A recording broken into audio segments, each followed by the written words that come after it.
slowly I'm peeling off the hard shell para makalabas siya. Yun! Yun na! Hey! Ito ang unang sulyap ng batang bukarot sa mundo. Wow! This is so amazing! Oh my God!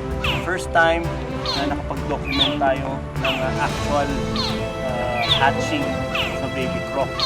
Mabuti na lang napansin nyo na hatch na siya.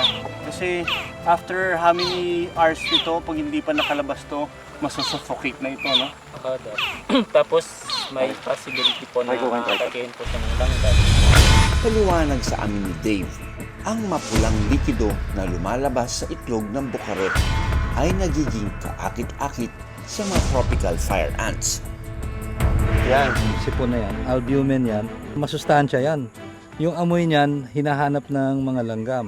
Yung malansang epekto, ano? Ngayon, pag hindi siya makalabas agad, ito ang magiging pain para mga langgam lumapit, tapos magtatawag pa sila.